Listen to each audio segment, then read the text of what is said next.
ولا تجعلوا مع الله إلها آخر إني لكم منه نذير مبين ومن كل شيء خلقنا زوجين لعلكم تذكرون ففروا إلى الله إني لكم منه نذير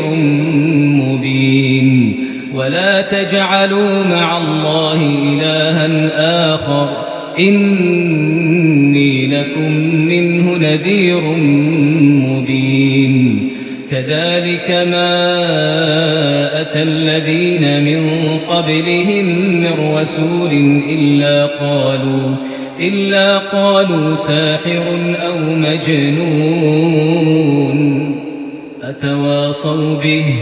بل هم قوم طاغون فتول عنهم فما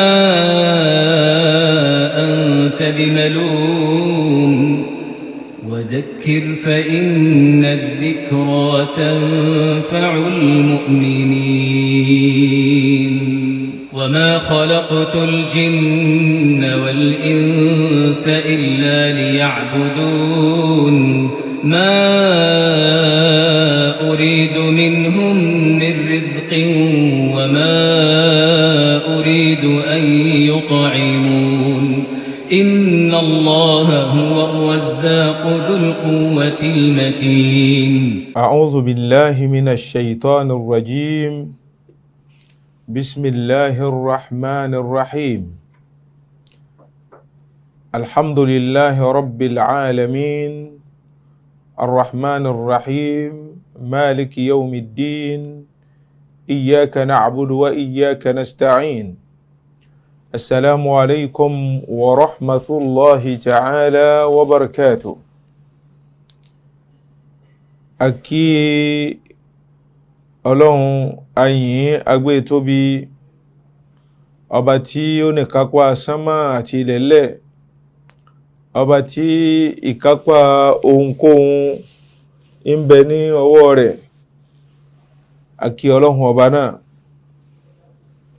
òun ló fi àánú rẹ̀ ló fi ṣe wá lọ́mọlẹ́yìn ànábì wa Muhammad sallallahu alaihi wasallam àwa bẹ̀ àtúnbẹ̀ kójọ ọjàre kó jẹ́ lè fi dáadáa parí dáadáa jàmáà mùsùlùmí lọ́kùnrin lóbìnrin lọ́mọdé lágbà tí ẹ̀ ń gbọ́ wa tẹ́ ń wò wá àánú Ọlọ́run ọba máa bẹ pẹ̀lú ẹnìkọ̀ọ̀kan wa o ẹ̀kọ́ wa ìjókòó wa tòní yóò máa dá lórí àlàyé tafsir bayan lórí ọ̀rọ̀ Ọlọ́run ọba nínú súra tí a pè ní súratu Al-Imran tó ń jẹ́ chapitre ẹlẹ́kẹta nínú Al-Qur'an tàfírà Nábì wa Muhammad sallam ẹsẹ̀ mẹ́rìndínní ọgọ́rùn èyí tí ń jẹ́ 96 ibẹ̀yẹn ni a ti máa mú àwọn àlàyé yìí wá Ọlọ́run fi Al-Qur'an kí Ànábì wa Muhammad sallam lẹ́yìn ìgbà tí a kí ẹni kọ̀ọ̀kan wa ní kí ọlá ike àánú Ọlọ́run ọba àti ìdẹ̀ra rẹ̀ kọ́lọ̀ ń jẹ́ kí ó máa bẹ pẹ̀lú wa tá sì kí Ànábì Muhammad sallallahu alaihi wasallam Al-Qur'an tí Ọlọ́run ọba fi rán Ànábì yìí níbẹ̀ nígbà tí mú gbogbo ẹ̀kọ́ láti mú gbogbo mímọ̀ ìtorí pé ẹ kò ní rí òfin kan àbí ètò kan àfi kó já sí pé ẹ ti rí ìtọ́ka rẹ̀ nínú Al-Qur'an fún gbogbo ẹnikẹ́ni tó bá máa wò tó bá gbọ́ yé wọ́n máa rí bẹ́ẹ̀ dájúdájú àwọn ááyà yìí ń sọ̀rọ̀ fún wa nípa hajji ni ó ń kọ́ wa lẹ́kọ̀ọ́ nípa hajji ìlọsílé Olúwa Ọba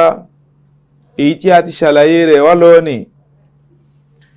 àti àwọn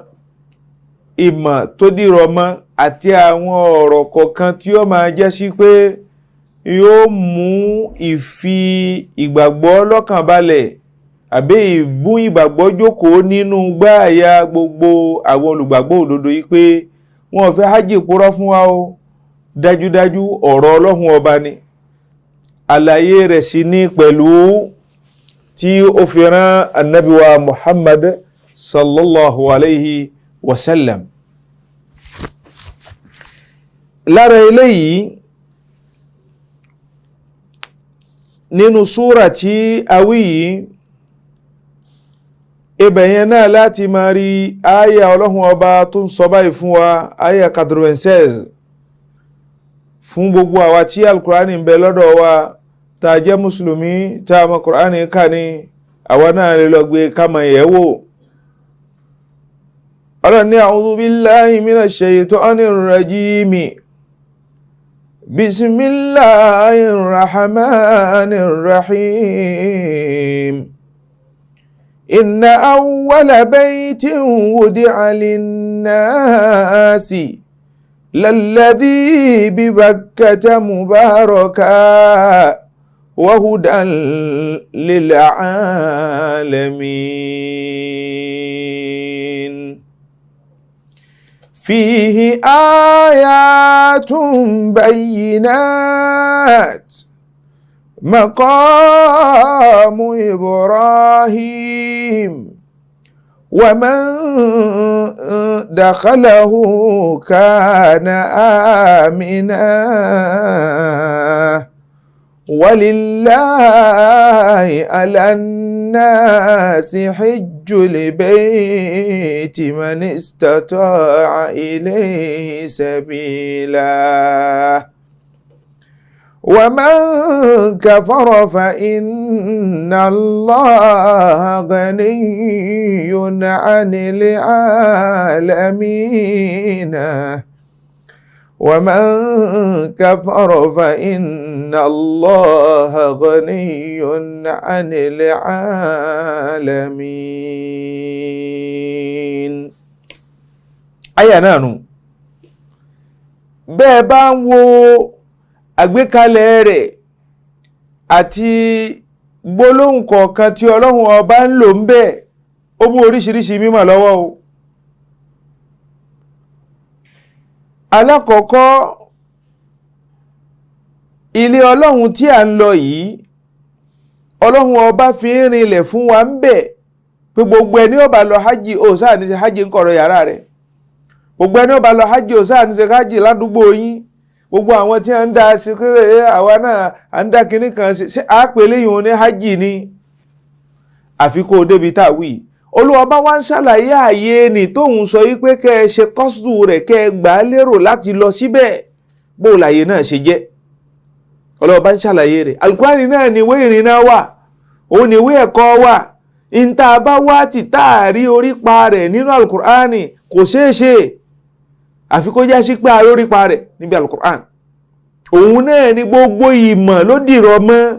ló ń gbé, ló ń tọ́, ló ń kọ́, ló ń wá ìmọ̀ nípa Al-Qur'ani yìí kó fi já sí pé agbágbọ́ yí ọ̀rọ̀ Ọlọ́run, torí mùsùlùmí ò lè gbádùn, a lè gbádùn ẹ̀sìn wa, àwọn kejì àwọn míì náà ò lè gbádùn wa tá a bá jọ gbàgbọ́ yí kí Ọlọ́run ọba fẹ́, tá a bá jọ gbàgbọ́ yí ọ̀rọ̀ Ọlọ́run tó jọ ọ̀rọ̀ pilẹ̀,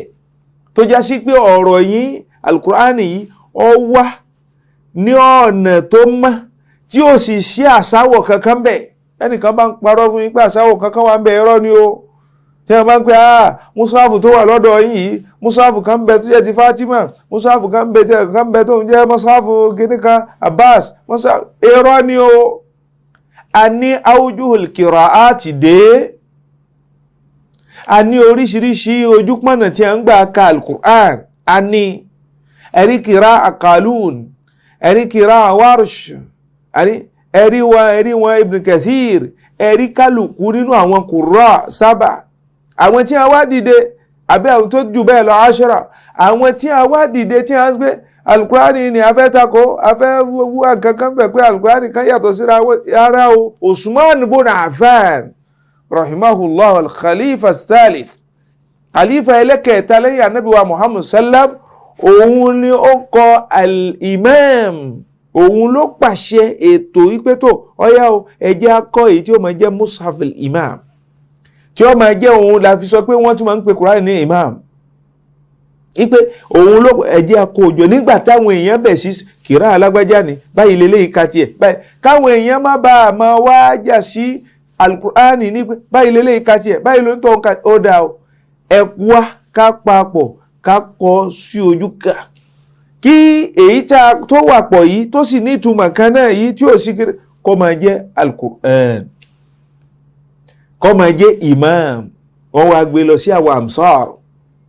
Èyí tó bá jẹ́ kìráà ẹ rí pé kìráà ni kì í ṣe pé bóyá ó ní ìtumọ̀ kan tó yàtọ̀ sí ìmí, ẹ rí kì í ṣe pé bóyá ó ní ìtumọ̀ kan tó yàtọ̀ sí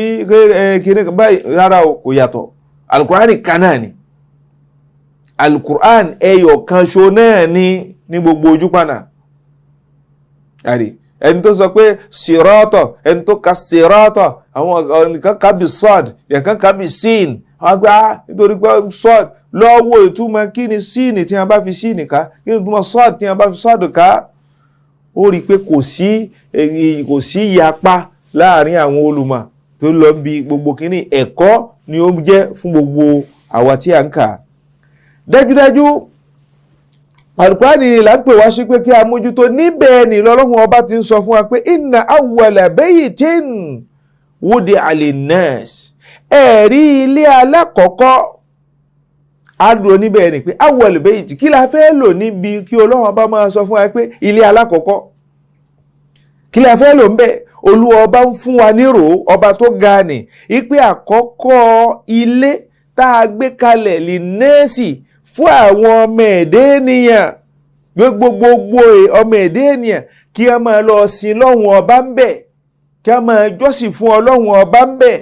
Dájúdájú yatufuna bih ká máa rọ̀gbà ká rẹ̀, yusalluna ilayhi kó jẹ́ pé òbẹ̀ la dojúkọ là ń kírun, tó jẹ́ sí pé ya'takifuna inda wọ́n lọ síbẹ̀, ilé ni wọ́n lọ dúró mẹ́, wọ́n lọ dún ní mọ́ iṣẹ́ Ọlọ́hun ọba ń bẹ̀. Gbogbo ilé wọ̀nyí ilé wo ni lalladhi bi Bakkata mubaraka, Ọlọ́hun lè yí tí ń jẹ́ tó wà ní Bakka. Orúkọ tí wọ́n ń pè Mákà ó pọ̀ o, inú rẹ̀ ní Bakka, inú rẹ̀ ní Makka, inú rẹ̀ ní Ummul Qura. Inú àwọn orúkọ tí wọ́n ń pè ní àwọn olùmọ̀ọ́ká oríṣiríṣi orúkọ tí wọ́n ń pè nítorí pé wọ́n pè Bakka ń bí ìjẹ́bòmí ni wọ́n wí, rárá o, orúkọ ẹ̀kan ni wọ́n tún fi Al-Qur'ani tún fi pè yìí, Makka yìí kan náà ni. Ọlọ́run ọba ń jẹ́ kó rinlẹ̀ fún wa pé inna awwala baytin wudi'a linnas lalladhi bi Bakkata mubaraka. Ilé yìí mà ní ìdẹ̀ra tó pọ̀ o, ìdẹ̀ra mà buhaya lára alé yìí o, àánú mà pọ̀ lára alé yìí o. Nígbàtí ẹ bá wo bí ìtàn ilé náà ṣe ń bọ̀ àti bá a ṣe gbé kalẹ̀ àti dáadáa tí ń ṣẹlẹ̀ ń bẹ, dájúdájú ènìyàn mọ̀ pé àánú ń bẹ ń bẹ. Bó ṣe wá jẹ́ àánú nù wa hudan lil alamin, ìtọ́sọ́nà tó ga ń bẹ lára alé yìí fún gbogbo àgbáńlá ayé ni o.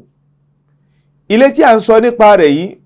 tí ń jẹ́ ilé Ọlọ́run ọba yìí, Mẹ́kà, Kaaba, pàtàkì lọ́wọ́ tá ń pè haram tàbí àyè tá ń pè ní Kaaba, tá ń pè Kaaba, ayé ni, ayé ọwọ́ tó ga ni. Wọ́n béèrè lọ́dọ̀ Ànábì wa Muhammad sallallahu alaihi wasallam in tó bí ọ̀rọ̀ inna awwala ní àkọ́kọ́ ọlé. Àwọn pé wọ́n béèrè lọ́dọ̀ Ànábì sallallahu alaihi wasallam pé ebí nìkan ló máa ń dojúkọ. Àwọn tó wọ́n pé bóyá ibi tó ń dojúkọ tẹ́lẹ̀ tó ń jẹ́ Kúdùsù tó ń dojúkọ tẹ́lẹ̀, kí àṣẹ tó dé lọ́dọ̀ Ọlọ́run pé fawalli wajhaka shatra, ó yá kọjú mọ́ Kaaba nísìn, àṣẹ dénú ni. Èwo ló jura wọn lọ láàrin ilé náà, èwo ló ṣáájú ẹnìkan láàrin ilé náà? Olúwa bá fẹ́ fi rinlẹ̀ fún ẹ pé ìdojúkọ Kúdùsù ní tẹ́lẹ̀ kì í máa ṣàṣìṣe o, Kúdùsù ò ṣáájú Kaaba o, Kúdùsù ò ṣáájú Kaaba, Kaaba ṣáájú Kúdùs. Ilé mímọ́ Mákà yìí ó ṣáájú Kúdùs. Olúwa bá fi rinlẹ̀ pé ẹ wá gbogbo ẹ̀ tí ẹ bá mọ̀ tán, Olúwa bá ló sọ pé inna awwala baytin ilé àkọ́kọ́ tá a gbé kalẹ̀ wúdí alinas tá a gbé kalẹ̀ fún gbogbo ìjọ́mẹ́nìyàn yányán kọjá sí pé lalladhi bi Bakkata mubaraka ọlọ́run nílé Mẹ́kà yìí ni o ọlọ́run léyìí tí ń bẹ Mẹ́kà yìí ni o tí ń jẹ́ Káàbà yìí ni o òun ni o. Ibrahim ló kọ́ Allahu Akbar anabi Ibrahim la fi hàn wípé gbélé náà ga gbé sókè afàyè náà fi hàn ó sì gbélé náà sókè làwọn jẹ́ káwọn olùmọ̀ sọ wípé Ibrahim tẹ́ ẹ pè ní bàbá ìgbàgbọ́ Ibrahim tó jẹ́ sí pé òun ni bàbá àwọn ànábì ọlọ́run lọ́kan òjọ̀kan tẹ́yìn náà pé ẹ̀ ń tẹ̀lé tẹ́ ẹ bá ń tẹ̀lé tòótọ́ ni Káàbà yìí ló yẹ kẹ́ ẹ máa wá jọ́sìn fún ọlọ́run ọba nítorí pé ibẹ̀ yìí ni wà idh yarfa'u Ibrahim al-qawa'ida ibẹ̀ yẹn láti pa Ibrahim láṣẹ yìí pé tó Ibrahim o gbélé yìí gbéga kọ́ Ibrahim sì gbélé náà ga ó sì kọ́ gẹ́gẹ́ bí àṣẹ ọlọ́run ọba ebi bẹ́ẹ̀ ni láyé ànábì Ibrahim ṣe báyé ni ní ayé ànábì pàtàkì yìí ajá sí pé gbogbo ẹni bá lóhun fẹ́ràn Ibrahim tẹ́ ń pè ní Ibrahim bàbá ìgbàgbọ́ Ibrahim gbogbo ẹni bá lóhun gbà ti Ibrahim mùsùlùmí náà ló lè ṣe o lótìtọ́ tí ò sí iyèméjì ń bẹ ẹni bá lóhun gbà ti ànábì Ibrahim mùsùlùmí náà ló lè ṣe tí ò sí iyèméjì níbẹ̀. Ìgbà tí ànábì Ibrahim yìí yóò sọ wá di mùsùlùmí ni o kò ní pé wá lọ sí ibòmíì. Idhan inna awwala baytin wudi'a linnas lalladhi bi Bakkata mubaraka wa hudan lil alamin gbogbo àgbáńlá ayé ẹ̀rí mọ̀nà tìyín ń bẹ̀ ẹ̀rẹ́kọ̀ tìyín ń bẹ̀ ẹ̀rà àǹfààní tìyín ń bẹ̀ oríire ńlá ń bẹ lára alẹ́ náà àbí ibẹ̀ náà kọ́ láti yọ ànábì wa Muhammad sallallahu alayhi wa sallam ibẹ̀ ni láti yọ ẹni tá a pè ní rahmatan lil alamin àánú fún gbogbo àgbáńlá ayé ilé tí a ń pè ní Kaaba yìí tó jẹ́ sí pé ilé ọlọ́run ọba ni ilé ọ̀wọ̀ ni kiblatal muslimin ibẹ̀ làwọn mùsùlùmí ń dojúkọ tí wọ́n ń rọ̀gbà kalẹ̀ náà wọ́n máa sin lọ́hùn ọba ń bẹ̀ òyàtúnà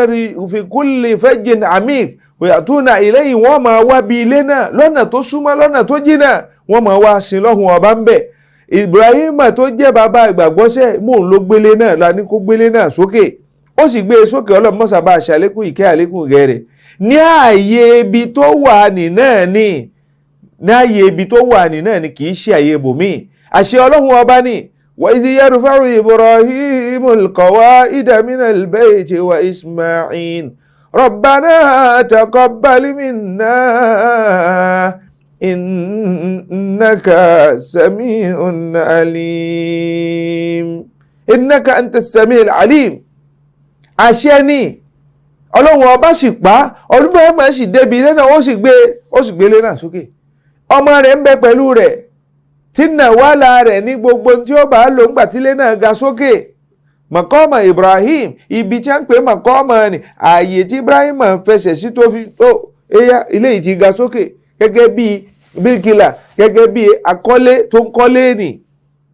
gbogbo eléyìí wà ní láàyè náà kókó ń bẹ níbi táwọn èèyàn ọmọ rí tó jẹ́ àmì ọlọ́run ọba ni ẹ̀kọ́ ńlá ló jẹ́ fún ọmọ ènìyàn tó fẹ́ tẹ̀lé òdodo ìdáhùn láàyè yìí ni àwọn Ibrahim àti ọmọ rẹ̀ Ismail wọ́n bẹ lọ́hùn ọba ìpè ọlọ́run èyí tá a ṣe yìí gbà lọ́wọ́ wa o gbà lọ́wọ́ wa o ń gbọ́ wa o sì mọ orá níyàn wa o wọ́n bẹ lọ́hùn bẹ́ẹ̀ ayé ni là ń sọ kọ́lọ́hún tó ń gbà tó kọ́ ọ̀bùṣe kọ́lọ́hún tó wá pa á láṣẹ pé Ibrahim ibi ọ̀rọ̀ dé nísìnyí pé àwọn èèyàn èpè tó fa'azin fi nasi bil hajj pé àwọn èèyàn pé hajj yá o ẹ wá sílé olúwa o àwọn èèyàn ó sì máa dáhùn pẹ̀lú ìyọ̀ǹda tàwọn ọlọ́run ọba azin fi nasi bil hajj àwọn èèyàn máa dáhùn pẹ̀lú ìyọ̀ǹda tàwọn ọlọ́run ọba ilé ìnìlá ń sọ òun ni awwala baytin udiya linnas Kaaba yìí ni Kaaba tá a wí yìí qabla al-Islam kí àwọn mùsùlùmí ó tó dé sọ́nà man wọ́n mú gẹ́gẹ́ bí òòṣà ni a mú gẹ́gẹ́ bí òòṣà lẹ́yìn ìgbà tí Ibrahim ti ṣe gbogbo wàhálà tí ẹ̀ ń bẹ̀ tó jẹ́ pé ó sì ríṣẹ́ Ọlọ́run ọba ó gbé kalẹ̀ Ismail sì ń bẹ pẹ̀lú rẹ̀ ṣe mọ̀ pé Ibrahim ń wá Mákà ni Ismail ló gbé Mákà tó ọmọ àwọn Ọlọ́run ọba ò fẹ́ kí tàn ẹnì kó parẹ́ ká lè gbọ́ ọyé bí Ibrahim ṣe ń ṣe Ismail ń bẹ pẹ̀lú rẹ̀ o bá ṣe wá di àwọn lárúbáwá Mákà tí wọ́n wá dàgbà síbẹ̀ tí wọ́n bímọ tí wọ́n rẹ̀ sí tí wọ́n ń bẹ́ẹ̀ ni ààyè yìí nígbà tọ́jọ́ lọ tọ́jọ́ ré kọjá tó lọ ó padà tún di ibi táwọn nǹkan tí wọ́n wá ń ṣe nǹkan tọ́lọ́run ọba ò fẹ́ ń bẹ̀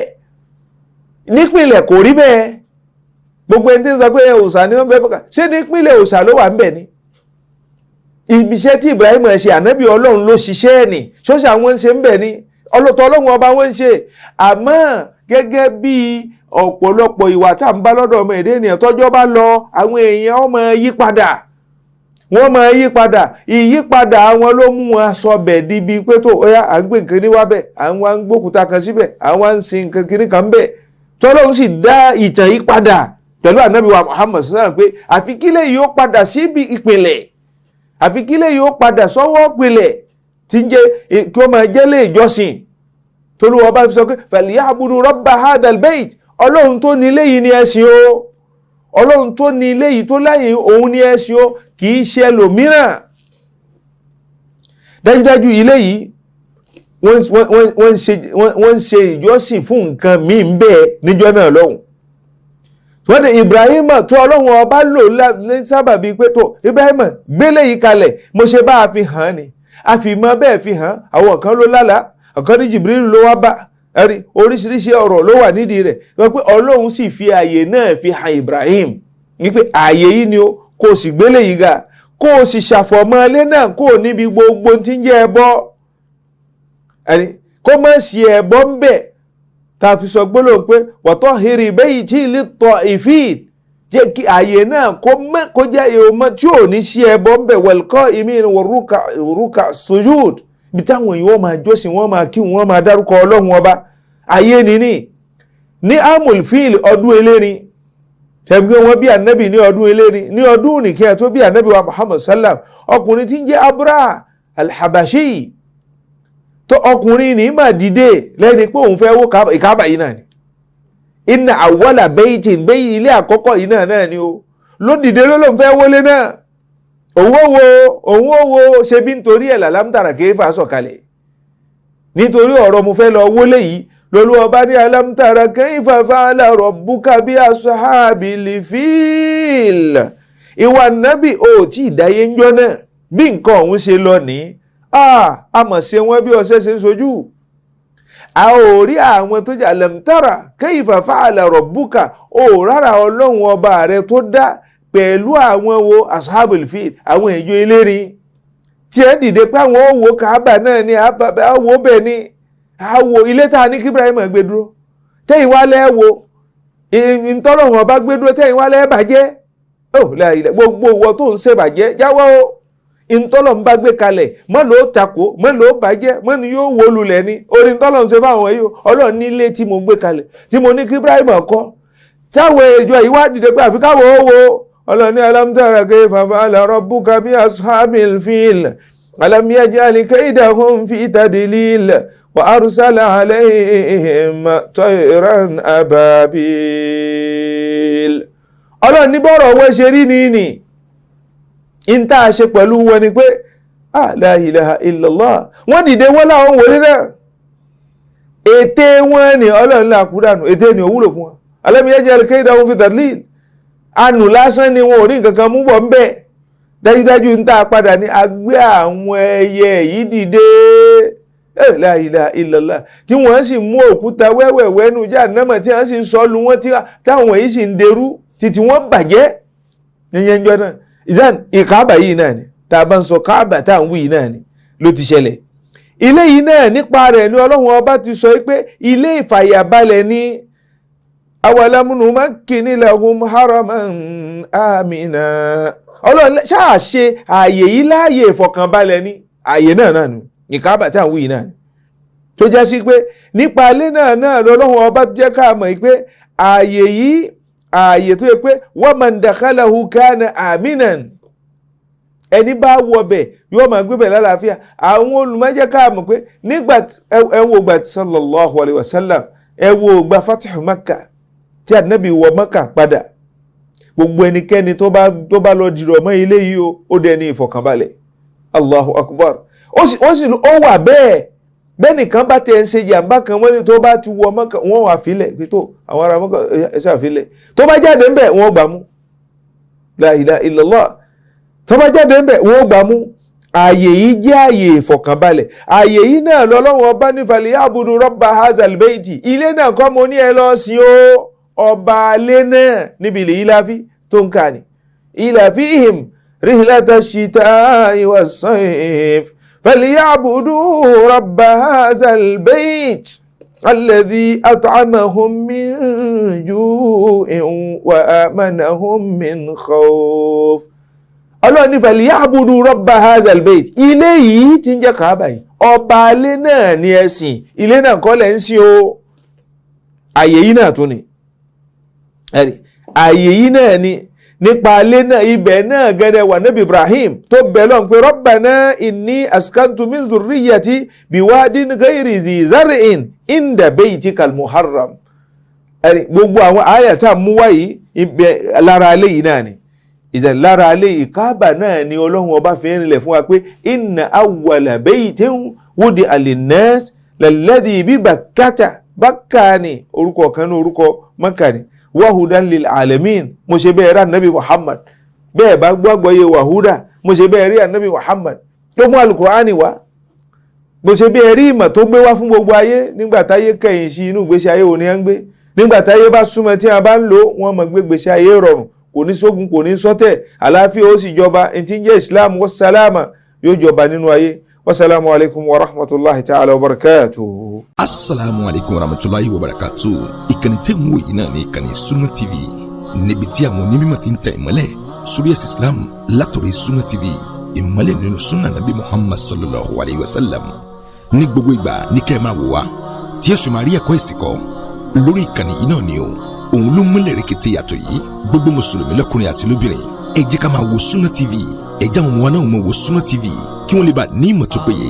nípa Sunna. ìkànnì tó ń tànmọ́lẹ̀ sínú ẹ̀sìn ni Sunna TV Yorùbá.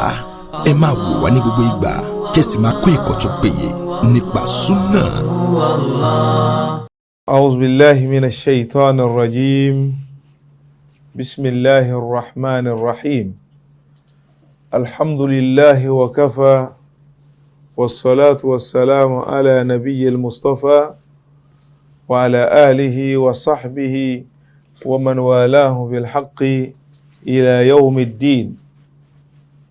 إخوة الإيمان السلام عليكم ورحمة الله تعالى وبركاته. gbogbo àwọn ọmọ ìyá wa mùsùlùmí lọ́kùnrin lóbìnrin ní gbogbo ibi tẹ́ ti ń gbọ́ wa, orí ajẹ́jẹ́ tán Ọlọ́run mọ́sá ṣe fẹ́ nìkọ̀ọ̀kan wa. a tún tẹ̀síwájú níbi àlàyé aya al-Qur'ani tá ń ṣe nínú suratu Ali Imran aya 190. òun bẹ̀ náà láti ń tẹ̀síwájú. ẹ̀kọ́ yí pé Ọlọ́run fi al-Qur'ani kẹwàá pípọ̀. gbogbo ẹnikẹ́ni tí kò bá láǹfààní láti kẹ́kọ̀ọ́ al-Qur'ani yìí kó má gbéta kó sọ̀kò síbẹ̀ o, má gbéta kó máa fẹnu ẹ̀tẹ́ kan o, nítorí òdodo ní bẹ́ńbẹ́ ìmọ̀ ní sí bẹ́ńbẹ́. wọ́n kọ̀ fáwọn ọ̀kan jọ́ kìíní àná pé ẹ fọwọ́ di tí yín ẹ má gbọ́rọ̀ ànábì mọ́. wọ́n kọ̀ fún ẹ pé tó ẹ má jókòó tẹ àwọn mùsùlùmí o, ẹ má gbọ́ Kùránì wọn yẹn o, bó bá ti ń gbọ́ lẹ́ẹ̀kan náà ìmọ̀ ni ó sì máa kó sí ẹlẹ́mìí. kí ni ń jẹ́ bẹ́ẹ̀? òdodo ni. kò sí ní ti ń jẹ́ bẹ́ẹ̀ tó kọjá pé al-Qur'ani yìí ìwé òdodo ni. ìmọ̀ ní bẹ́ẹ̀ kò sí irọ́ ńbẹ̀ kò sí jàǹbá ńbẹ̀ ni. ìdán ẹnikẹ́ni tó bá láǹfààní àti jókòó tì ẹ ń wo ìbánisọ̀rọ̀ ni. Ọlọ́run ní inna ayata ń bá bọ̀ náà nù. Ọlọ́run ní inna awwala baytin wudi'a linnas. ó fi tawkidi síbẹ̀ yí pé tó ilé àkọ́kọ́ tá a gbé kalẹ̀ fáwọn ènìyàn mo ní wọ́n bèèrè lọ́dọ̀ Ànábì ọdún mélòó ní ń bẹ láàrin Kaaba ni àti Kudus ológójì ọdún ń bẹ láàrin wọn tí a fi jura wọn lọ. Kaaba ti ṣáájú Kudus fún ogójì ọdún. Allahu Akbar. Ibi táwọn èèyàn ti ń ṣe fàǹfà pé Kaaba ló lójú kí ló dé tí o. Al-Qur'ani mú ẹ̀rí wá. Olúwa bá sọ̀rọ̀ ní fún wa kọ́rọ̀ lè yé wa sí pé ọmọ àpè kí ló dé kí Ọlọ́run fẹ́ ló ń bẹ̀ ara tó Ọlọ́run fẹ́ ló ń bẹ̀ nù. Ìpè ilé àkọ́kọ́ náà òun ni Kaaba ó ṣáájú o. Ilé ìpìlẹ̀ ni o. Náà bẹ́ẹ̀kan náà ilé àlùbáríkà ni ó ní a sì gbé kalẹ̀ linnas. Olúwa ọba ò sọ yí pé tó ilé yìí o àbíkalẹ̀ fún àwọn mùsùlùmí o linnas. Ìntí ń jẹ́ èèyàn kí ọkọ̀ sọ pé a gbé kalẹ̀ lil muslimin fún àwọn tí ń jẹ́ ènìyàn yẹnyẹn ìjọmọ ènìyàn oríire ń bẹ fún wọn. Ẹni tí ń gbé bẹ̀ tí ń lò bẹ̀ kódà kó má jẹ́ muslim atẹ́gùn dáadáa bẹ̀ yóò máa fẹ́ sí, oríire dáadáa bẹ̀ yóò máa fẹ́ sí. Bó bá sì wá láǹfààní tó lọ bẹ̀, tó bá láǹfààní tó ṣèkéta tó lọ bẹ̀ tí ọkàn rẹ̀ sì ṣí, ìwọ náà ó rí àmì Ọlọ́run ọba ń bẹ̀ léyìí tó fi juwọ́jú sẹ́ńlẹ̀ fún Ọlọ́run ọba, léyìí tó fi gbà fún ìlànà tá a fi rán Ànábì wa Muhammad sallallahu alayhi wa sallam. Ìdáni ilé yìí Ọlọ́run ní ìtọ́sọ́nà ńlá ń bẹ lára ilé náà, ìmọ̀ tó ga sì ń bẹ lára ilé náà. Ọ̀kan nínú àwọn ẹlẹ́kọ̀ọ́ tí wọ́n tún sọ nípa ilé yìí, bí ilé yìí ṣe ga tó, bí ilé yìí ṣe dáa tó já sí pé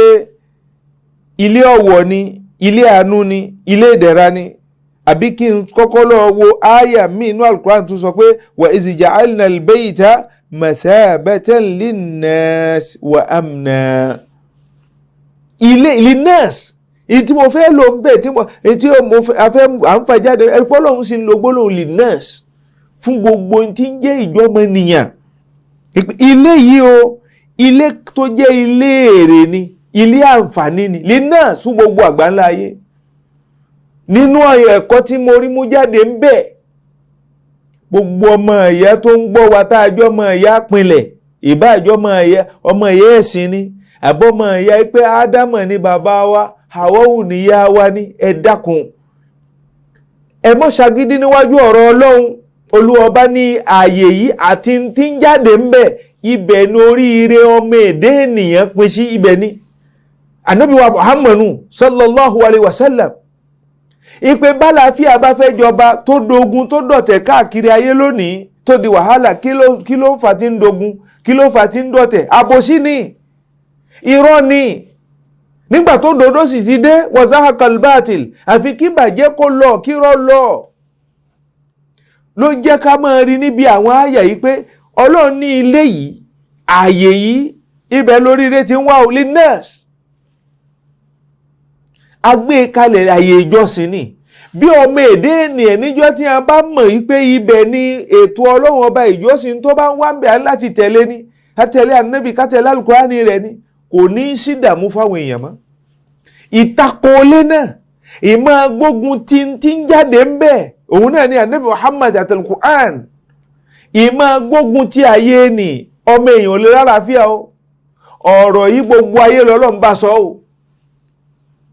Kìí ṣe Ànábì wa Muhammad nìkan àtàwọn àlùmọ̀ tí a gbà gbọ́ nìkan o. Gbogbo ènìyàn ni Ọlọ́run ọba bá sọ pé ìjéèyàn,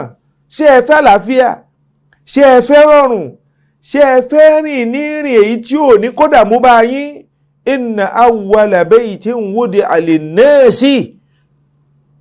Ilé tá a àkọ́kọ́ tá a gbé kalẹ̀ fún ìjọmọ ènìyàn, fún ọmọ èèyàn, lalladhi bi Bakkata mubarraka. Òun lèyí tó wà ní Mákà ni o. Òun ni ilé, òun ni Kaaba ni o. Ihun tí ń jáde ń bẹ àtẹni tá a fi ṣe ẹlé náà rán tí jẹ́ Ànábì Muhammad sallam. Bẹ́ẹ̀ bá ṣàtakò rẹ̀, wàhálà ó bá yín. Bẹ́ẹ̀ bá ṣàtakò rẹ̀, ẹ lè níṣìmí. Àfi kẹ́ ẹ gbìyànjú kẹ́ ẹ rí pé ẹ tẹ̀lé àyè yìí, ẹ tẹ̀lé àṣẹ tó wá láti ilé náà, ọba ilé náà, tó jẹ́ falyabudu rabba hazal bayt ẹni gbólóhùn wahudan tẹ́ ń wò ń bẹ́ẹ̀ ni gbólóhùn pé Olúwa bá sọ pé wahuda ó ní ìtọ́sọ́nà ń bẹ fún yín hudan fúta ní lil alamin ibẹ̀ ni orí pa àlàáfíà gbogbo ayé ibẹ̀ gangan ní ìpìnlẹ̀ ibẹ̀ yẹn gangan lórí ire wà bí gbogbo ayé bẹ́ẹ̀ bá lè dára yín padà sí ìlànà ilé náà tẹ́ ẹ̀ ṣe kéèta pé níjọ́ wo ni wọ́n bí ànábì Muhammad sallallahu alaihi wasallam tẹ́ ẹ̀ ṣe kéèta yí pé bí ilẹ̀ aṣálẹ̀ kan níbẹ̀ ẹ̀ ń pariwo pé ẹ̀ ń fàlàáfíà ọ̀rọ̀ lọ́lọ́run ọba ń bá ọmọ èèyàn sọ yìí ipe àlàáfíà húdà tẹ́ ẹ bá fẹ́ rin dùàtú ọ̀nà tó tọ́ gbogbo ayé ni o tẹ́ ẹ bá fẹ́ rìn kó tó àfi kẹ́ẹ̀rin lérí ìlànà tó ti lé náà wá ìǹdédé dúró láàrin yìí kọjá wípé tá a bá kàn tú lérèfé pé ìmọ̀nà ló jẹ́ fún gbogbo àgbáńlá ayé ìdẹ̀ra ló jẹ́ fún gbogbo àgbáńlá ayé àwọn èèyàn ò ní mọ mẹ́gàzà wọn ò ní mọ ẹ̀mí tí ń bẹ fún ọ̀rọ̀ yìí ẹ̀mí ńlá ń bẹ fún ọ̀rọ̀ yìí ìsọ̀rọ̀ sí tó ga ni ìsọ̀rọ̀ sí tó ga ni ọ̀rọ̀ Kaaba a sì ń sọ eléyìí fún gbogbo àgbáńlá ayé gbogbo ẹni tí ń gbọ́ wa tí à ń gbédè tá à ń sọ yìí èdè Yorùbá là ń sọ ń bí gbogbo ẹni tó gbọ́ yé tó tún lè sọ ọ́ lédè míì kó jẹ́ káwọn èèyàn ó mọ rírì àyà yìí o ẹ jẹ́ káwọn èèyàn ó mọ rírì àyà yìí o ṣàn pé tá a bá kàn rí létí àyà yìí tá a lọ sómọ́ yìí pé ọ̀rọ̀ hajj nìkan hajj ábà inna awwala baytin wudi'a linnas Olúwa ní ilé àkọ́kọ́ tá a gbé kalẹ̀ fún àwọn ọmọ èdè ènìyàn kí ẹ máa jọ́sìn bẹ̀ kí ẹ máa tẹ̀lé ìlànà rẹ̀ ìlànà tó wá láti ibẹ̀ ìmọ́lẹ̀ tó wá láti ibẹ̀ ẹ̀kọ́ tó wá láti ibẹ̀ lalladhi bi Bakkata mubaraka òun lèyí tí ń bẹ ní Bákà ni o òun lèyí tí ń bẹ níbi tí a pè ní Bákà orúkọ tí a sì pè Mákà mo ló pọ̀ dáadáa nínú rẹ̀ ní Mákà nínú rẹ̀ ní Bákà nínú rẹ̀ ní al-Bayt al-Atiq nínú rẹ̀ ní Bayt al-Haram nínú rẹ̀ ní Balad al-Amin nínú rẹ̀ ní al-Ma'mun nínú rẹ̀ ní Ummul Qura nínú rẹ̀ ní Allahu Akbar oríṣiríṣi orúkọ ló ní o nílé yìí ní tó máa jẹ́ ibẹ̀ náà ní Kaaba nínú orúkọ rẹ̀ ni tọ́lọ̀ ń bá lo Bákà ń bẹ̀ kó máa Bákà wọn wí àmọ́ àwa Bákà káàkiri rárá òun nínú àwọn orúkọ àyè yìí náà ni ìdán Ọlọ́run wá fi ń rinlẹ̀ fún wa a ò pé àbúyọ̀ ọ̀rọ̀ hajj nìkan ní bá wa sọ rárá Ọlọ́run ní oríire ìjọ́mọ ènìyàn níbi tí wọ́n ó ti bá a pàdé níbi tó ríire ní ti wá tí wọ́n sì máa rí tí a bá ń wà láfíà kan padà síbẹ̀ hudan lil alamin gbogbo ayé ní ó rí mọ̀nà tí wọ́n ń bẹ̀ gbogbo ayé ní ó rà láfíà ń bẹ̀ gbogbo ayé ní ó rí dẹ̀ra ń bẹ̀ bẹ́ẹ̀ bá délé ọ̀hún fihi ayatun bayyinatun Ọlọ́run ní níbi ilé náà fihi ayatun bayyinatun àwọn àmì àwọn àpẹẹrẹ tó ga wà ń bẹ̀ o maqamu Ibrahim èyí tí ó máa jẹ́ èèmà Ọlọ́run ọ̀kan lè ẹgbẹ̀ ẹ̀yẹ̀wò maqamu Ibrahim ààyè ibi tí Ibrahim dúró sí tó fi mọ́lé náà pé nísìnyí wọ́n ṣe wá mọ́ o rárá àpẹẹrẹ bẹ́ẹ̀ wà ń bẹ̀ ààyè tí wọ́n ń pè ní maqamu Ibrahim ààyè nísìlẹ̀ mọ́ Káàbà ní òkúta nílẹ̀ mọ́ Káàbà ní torí ẹni tí wọ́n náà ọ̀sàmọ̀ àwọn bíríkìlà àdúgbò àwọn tí ń kọ́lé ládùúgbò rẹ̀ ní wọ́n bá kọ́lé wọ́n mọ nǹkan sára ilé náà ni wọ́n máa fi gùnkè rẹ̀ ilé náà bá ń lọ sókè bẹ́ẹ̀ ni Ibrahim wà lọ́kànkán kó máa mọlé ọ̀hún ara ẹ̀ ló wà nígbà Khalifa Umar murkatọ́ àwọn tó ń ṣe tàwáàfù ń gbà ní pẹ̀lú àwọn tó fẹ́ yẹn náfìlà ń bilé náà wọ́n máa tọ́ọ̀fù wọ́n máa rọ́ọ̀fù ló mú wọn gbé e sún sẹ́yìn ìpè tó ẹ̀jẹ̀ àná sẹ́gbẹ̀ẹ́ báyìí káwọn tó ń ṣe tàwáàfù kí wọ́n má kún lu àwọn tó yẹ pé nígbà tí wọ́n bá ṣe tàwáàfù wọn lọ ṣe náfìlà ní ààyè yìí ló jẹ́ bí ò jẹ́ bẹ́ẹ̀ ó lè mọ́ Káàbà ni Ọlọ́run ní ààyè tá a wí yìí àyàtùn àmì pọ̀ ń bẹ ó tí ẹ bá débẹ̀ nínú àwọn àyàtùn ó wá fún mẹ́ńṣẹ́ ó mú kan jáde fún wa ń bẹ ó ní maqam Ibrahim ibi Ibrahim dúró tó fi ṣiṣẹ́ tá a ní kó ṣe yìí àpẹẹrẹ ń bẹ kì tún ṣe yẹn nìkan ṣé maqamu Ibrahim nìkan ni rárá nǹkan pọ̀ ń bẹ kódà al-mash'ar Àràfá tẹ̀ ń wò ní nínú rẹ̀ náà ni nínú àwọn àmì ńláńlá ni nínú àwọn àmì tó ga tó tóbi ní tó yá sí pé nínú ààyè náà ló wà. Allahu Akbar. Nínú àwọn ààyè yìí ni gbogbo ààyè kọ̀ọ̀kan tẹ̀ ń dé ní Mákà ni tó jẹ́ àwọn ààyè mímọ́ tá a ti ń ṣèjọ́sìn ń bẹ Muzdalifa ni Mínà ni kíni gbogbo àwọn àmì ni àwọn àpẹẹrẹ àmì tí ó máa jẹ́ kí a máa mọ̀ wípé Allahu Akbar títóbi Ọlọ́hun ọba o lára àwọn ààyè yìí títóbi Ọlọ́hun ọba o níbi ìjọsìn tí ń wá láwọn ààyè yìí ìzán Ọlọ́hun fi rinlẹ̀ fún wa pé maqamu Ibrahim nínú àwọn àpẹẹrẹ nínú àwọn àmì ńlá ni tí ẹ máa fi mọ̀ wípé tó ààyè yìí o àmì ń bẹ tó ga kò wá mọ níbẹ̀ nìkan o Olúwa bá ní wa man dakhalahu kana aminan ẹnikẹ́ni tó bá wọlé náà tó wọ àyè náà tó dé Kaaba ọ̀hún kana aminan yóò rí fọkànbalẹ̀ òun náà haram Makkah ni náà ni ẹni tí ń bẹ̀rù tí bẹ̀rù ń bẹ pẹ̀lú ẹ̀ òun la sọ lẹ́ẹ̀kan pé nígbà Fatih al-Makkah ẹbí Ànábì wa Muhammad sallam Fatih al-Makkah ó yọ̀ǹda gbogbo ẹni tí ẹ bá rí tó lọ dìrọ̀ mọ́ ilé yìí ẹ̀fí láyà balẹ̀ alálàáfíà ni ẹni bá sáwọ́ ọbẹ̀ ẹ má lè mú mọ́ o ẹ̀fí láyà balẹ̀ ilé àlùbáríkà ni ilé ìfọ̀kànbalẹ̀ ni Allahu Akbar nínú rẹ̀ ni pé man dakhalahu kana aminan àyè ìfọ̀kànbalẹ̀ tó ga ni àyè náà àyè àánú sì ni àyè tá a wí àyè ìdẹ̀ra ni wọ́n ní ọkùnrin kan subhanallah ó jẹ́ ẹni tó ṣe ìwà tí ò dáa wọ́n nígbà tó wá hùwà tí ò dáa ní níjọ́ náà lọ́hùn tó sì ti gbọ́ yí pé ilé yìí Káàbà yìí ààyè yìí ó ààyè ìfọ̀kànbalẹ̀ ni wọ́n ló wá sá lọ síbẹ̀ nígbà tó wá sá lọ sí ààyè ni ẹnìkan kan ò sì wá mú wọ́n sì fi lára balẹ̀ láàyè náà nífi gbẹ́gbẹ́ kí ló dé tí ẹ fi lára balẹ̀ wọ́n ní bọ́ Ọlọ́hun ọba ti sọ pé wa man dakhalahu kana aminan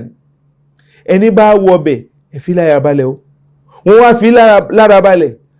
òun tí náà ti wá rò pé tó àyè àsìkò tí ń lọ nígbà tí ó fi jáde kọ́ńbẹ̀ wọ́n bá gbà mú nígbà tí ó fi jáde kọ́ńbẹ̀ àwọn tí ń sọ pé tó ibi tó dé ní ẹ̀sà àfínlẹ̀ o ọ̀rọ̀ rẹ̀ ti dọ̀rọ̀ ìyànmùyánmú tó bà lé pọ̀ngbá wọ́n níbi tí ìyànmùyánmú bà sí yìí kò ṣeé pa tó o bá pa ó pa nǹkan míì mọ́ ọ wà fílẹ̀ ọba ló fẹ́ fọ ó fọ nǹkan míì mọ́ ọ wà fílẹ̀ dìgbà tí ó fi yẹ kọ́ńbẹ̀ tó bá yẹ wàá bá mu síkún ẹni tí àwọn ilé yìí àyè fàyàbalẹ̀ ni báwọn ènìyàn bá ti wá rí i pé ẹni lágbájá wà láàyè yìí tó bá lè bọ́ bẹ́ẹ̀ arákùnrin nígbà tó jáde bẹ̀ wọ́n bá gba múlẹ̀ kan náà pé ibi ó wà tẹ́lẹ̀ la fi fi ọ́ lára bẹ́ẹ̀ bọ̀ àgbàgbé rẹ̀ ó sáà ní máa gbé bẹ̀ lọ gbére Allahu Akbar àyè ìfọkànbalẹ̀ ni àyè àánú ni àyè ìdẹ̀ra ni wa man dakhalahu kana aminan ẹni bá débẹ̀ ó ti di ẹni ìfọkànbalẹ̀ ó ti di ẹni àánú ó ti di ẹni tó já sí pé tó pẹ̀lú ògo tó Ọlọ́run dáadáa yóò máa bá atẹ́gùn rere yóò máa fẹ́ sí ń bẹ̀ gbogbo àwa tá à ń lọ sílé Ọlọ́run ọba àwa náà ó máa ṣalábàápàdé àwọn ìdẹ̀ra yìí kí Ọlọ́run ọba kójọ jàre kó má ṣe ní èèwọ̀ ẹnìkọ̀ọ̀kan wa ni.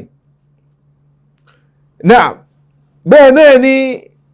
Ọlọ́run ọba ń tẹ̀síwájú níbi ààyè yìí fún wa yìí pé walillahi ala nnasi hijjul bayti man istata'a ilayhi sabila ilé tá a wá ń sọ yìí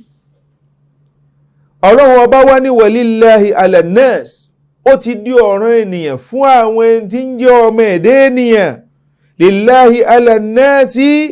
hijjul bayti láti máa lọ sí hajji láti máa ṣe hajji ní ilé náà àti máa lọ sí ilé ọ̀hún láti máa lọ fi súnmọ́ Ọlọ́run ọba ó ti di ọ̀ràn èèyàn dájúdájú ìmọ̀ gbalé náà lérò yìí pé mò ń lọ síbẹ̀ ni láti lọ súnmọ́ Ọlọ́run ọba ó dọ̀ràn èèyàn o ìpè ẹ bá ń lọ sí ààyè yìí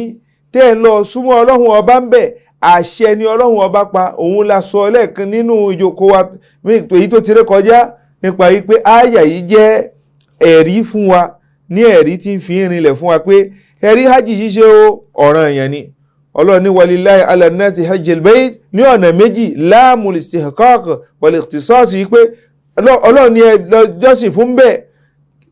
man istata'a ilayhi sabila ẹnikẹ́ni tó bá ní kápá tó ní agbára láti lọ. Àwọn olùmọ́ni hadhihi ayatu wujubil hajji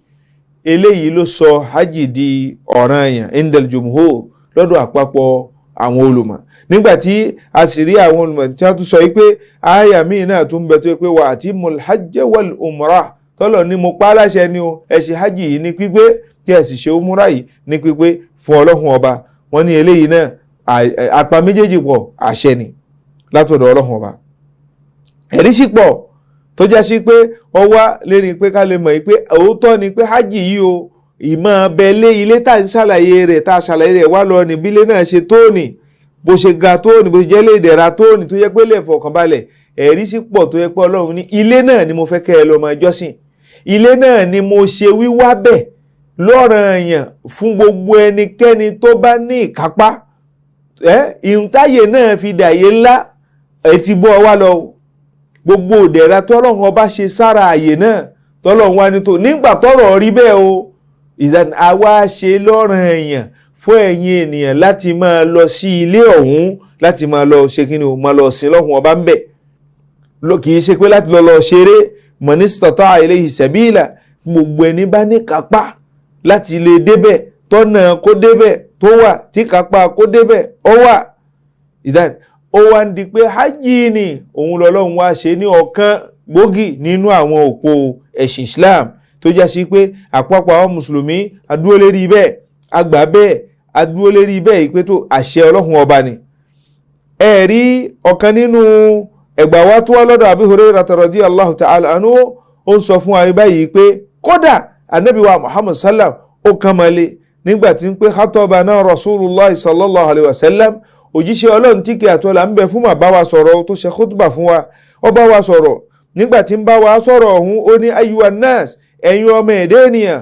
qad farada alaykumul hajj Ọlọ́run ọba àti ṣe hajj lílọ lẹ́yìn lórí pé ọ̀ranyàn ni ó fahujju ẹ máa ṣe hajj náà. Ọkùnrin kan wá béèrè faqala rajul ọkùnrin kan béèrè pé akullu amin ṣe lọ́dọọdún ni láàmà ṣe nínú ìgbésí ayé wa ní títí a fi kú rí ya Rasulullah ìwọ òjíṣẹ́ Ọlọ́run fasakata wọlá Nabi Muhammad sallam bá dákẹ́ títí ọkùnrin náà fi wí gbólóhùn yìí ní ẹ̀mẹ́ta Ànábì dákẹ́ hatta qalaha thalatha faqala Rasulullah sallam òjíṣẹ́ Ọlọ́run tí kàtó la ń bẹ fún bá dá lóhùn pé law qultu na'am la wajabat tí ń bá sọ pé náàmù ni ó dọ̀ràn yẹn pé lọ́dọọdún ni kí ẹ máa lọ sí ilé náà ni ó kẹ́ máa lọ sí hajj àmọ́ walamma istata'tum bẹ́ẹ̀ bá lágbára ni o nígbà tí ẹ bá lágbára ó jẹ́ pé ọ̀ranyàn ni ló jẹ́ fún yín fil umr àmọ́ gbogbo yòókù ó lè jẹ́ náfìlà fún yín ó lè jẹ́ náfìlà fún yín. Ànábì wa Muhammad sallallahu alayhi wa sallam nígbà tí ń sọ̀rọ̀ yìí àwọn kan náà àwọn olùmọ̀ wọ́n jẹ́ ká mọ̀ yìí pé ìbéèrè tí arọ́kùnrin yìí béèrè dájúdájú òun ló bí sísọ̀kalẹ̀ àyà kan tó ní la tas'alu an ashiya'in tubda lakum tasu'ukum. Àyà náà tó sọ fún wa pé ẹ má ṣe bẹ́ẹ̀ máa tọpinpin máa béèrè nípa nǹkan pé a fẹ́ béèrè báwo lè yí tó yẹ pé tá a bá yín tẹ́ ẹ béèrè tá a bá yọ ọ́ jáde sí yín náà ipa yín ò ní ká mọ́ wọ́n ní béèrè tí arọ́kùnrin yìí béèrè bẹ́ẹ̀ sì ni arọ́kùnrin yìí á rí i pé ó béèrè ní béèrè ìgbàgbọ́ ni pé ọ̀rọ̀ hajj yìí sáàmù lọ́dọọdún ni but Ànábì jẹ́ ó ṣàlàyé lẹ́fún rẹ̀ tí n bá sọ pé bẹ́ẹ̀ ni ó di bẹ́ẹ̀ ni o ṣùgbọ́n dèmi ò sọ bẹ́ẹ̀ ó ti jẹ́ ní tí agbọ́yé níbi àyà yìí. Ànábì wa Muhammad sallallahu alayhi wa sallam nínú ẹgbà wa míì tí a tún rí ní àtọ̀dọ̀ rẹ̀ òun náà ni pé Ànábì wa Muhammad sallam ó tún jẹ́ kí a mọ̀ yìí pé dájúdájú ìmá lọ sí ilé Ọlọ́hun ọba yìí ìmá lọ sí ilé Ọlọ́hun ọba tá a wí yìí ìmá lọ ní ọ̀ranyàn ni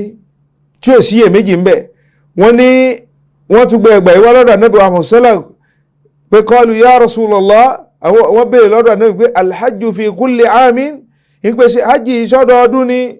ẹgbà wáyé òun lẹ̀gbà wá tí a kàlẹ̀ kan pé Ànábì ní law qultu na'am, tí ń bá sọ ike bẹ́ẹ̀ ni lawajabat, yóò di ọ̀ranyàn, ṣùgbọ́n dé lílọ tí mo wí ni ẹ máa lọ yóò jẹ́ ọ̀ranyàn, ìyẹn ẹ̀kan nínú ọjọ́ ayé yín, èyí tó kù ó lè jẹ́ náfìlà. ó wá fi ọ̀rọ̀ kan fi ráńdì rẹ̀, òun ní al-istita'a ní bẹ́ẹ̀ bí ayà ni pé al-istita'a bá a bá lágbára, bí a bá ní agbára. Istita'a tá a wá rí yìí ipé béèyàn bá lágbára yìí, àwọn olùmọ̀ wá sọ ipé níjọ́ míì yóò máa jẹ́ ẹni tó lágbára ni níbi àlàáfíà rẹ̀, ó lè túmọ̀ àlàáfíà pé lágbájá ó lágbára, ó ti túmọ̀ wípé ìjẹ́ ènìyàn ní ìkápá, ó ní dúkìá èyí tó lè fi lọ sí ààyè ni. wọ́n ní ó tún túmọ̀ sí ipa wípé ìjẹ́ ìfàyàbalẹ̀ ń bẹ lójú ọ̀nà tá a fi débẹ̀, ìfàyàbalẹ̀ ìlú, ìfàyàbalẹ̀ ẹ̀rí pé lé ọdún kan bá àwọn yẹn ṣe mọ̀ pé kòrónà kí ló dé wọn ò lọ sí, Ọlọ́run ti bá a kásẹ̀ rẹ̀, kí ló dé táwọn èèyàn lọ sí hajj pé kíní kan nǹkan ni tó ṣẹlẹ̀ ńjọ́ náà lọ́hùn-ún tọ́lọ́run ti bá a kásẹ̀ rẹ̀, Ọlọ́run mẹ́jẹ àtúnkárírú rẹ̀ èyí tó súnmọ́ àbí èyí tó kéré sí mọ́. àwọn èèyàn lọ sí hajj àfàwọn tí wọ́n súnmọ́ tí a ń bẹ nílùú, wọ́n ti yàn wọ́n pé tó ẹ̀yìn yìí tá a ti wò pé ẹ ti gbabẹ lálàáfíà ẹ wá bẹ̀. ṣé ìyẹn ló wá túmọ̀ sí pé nǹkan míì ni? kò túmọ̀ sí nǹkan míì kọjá wípé àṣẹ Ọlọ́run ọba náà ni. tí ò bá já sí pé Ọlọ́run ló fi ṣẹ́ náà Ànábì wa Muhammad sallam tó kàn gbé kínní ẹ̀ kalẹ̀ lódìdí bọ̀rọ̀ gidi, a kàn máa dààmú ni. ṣùgbọ́n Ọlọ́run ti fàyè lẹ̀, ó fàyè istita'a, àyè pé tí ẹ bá ní ìkápá láfi jàǹfààní rẹ̀ nínú àwọn àkókò ni pé tí ìdíwọ́ bá ń bẹ tí ẹ bá ní àǹfààní àti dé àyè ni tó kò tún di túláàsì fún yín mọ́nu, ó ti di pé ẹ wá ààyè tí yóò jẹ́ ìrọ̀rùn fún yín tí ẹ fi lọ. bákan náà ni a tún máa rí lára àyà yìí ipe Ọlọ́run ọba ó tún fi rinlẹ̀ fún Ànábì wa Muhammad sallallahu alayhi wa sallam yìí pé wa man kafara, ẹnikẹ́ni tá a bá rí tó ṣe kèfèrí tó ṣagídí, fa inna Allaha ghaniyyun 'anil 'alamin, ó ṣagídí pé òun ò lọ bóyá torí pé ó ní owó lọ́wọ́, ó wá jọrẹ ẹ̀ lójú wípé kò tí ì yá o,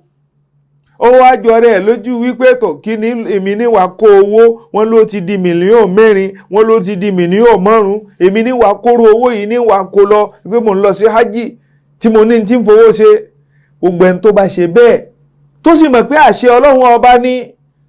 tó wá ṣe kèfèrí tó ní èmi gba gbogbo nǹkan gbọ́ hajj yẹn ní ìgbàgbọ́ o, mi ò lè fi ìyàwó mi ńlẹ̀ o, mi ò lè fi dúkìá mi ńlẹ̀ o, mi ò lè fi iṣẹ́ mi ńlẹ̀ o, tó wá wá àwáwí nì. gbogbo ẹni tó bá ṣe bẹ́ẹ̀ Ọlọ́run ní wa man kafara, ó lọ Mẹ́kà, inna Allaha ghaniyyun 'anil 'alamin. gbogbo ohun tí ń ṣẹlẹ̀ Mẹ́kà ni gbogbo ẹni tó lè lérò pé bóyá Ọlọ́run fẹ́ ra àǹfààní kan bẹ̀ ni, Ọlọ́run ní ghaniyyun 'anil 'alamin. èmi Ọlọ́run ọba rọrọ̀ kó lọ́dọ̀ gbogbo ayé ló rọrọ̀ ńbẹ̀. àti ibi eléyìí fi ń sọ fún gbogbo àwọn ènìyàn tí wọ́n lérò yìí pé dájúdájú bóyá nǹkan kan lọ́lọ́run fẹ́ gbà níbi Mẹ́kà ni ló fi ní ká máa yípo Káàbà, ló fi ní ká máa ṣe sáyẹ̀ Sàfá sí Máríwà, nǹkan kan lọ́lọ́run fẹ́ gbà ńbẹ̀ ló fi ní ká máa pẹran. òun ni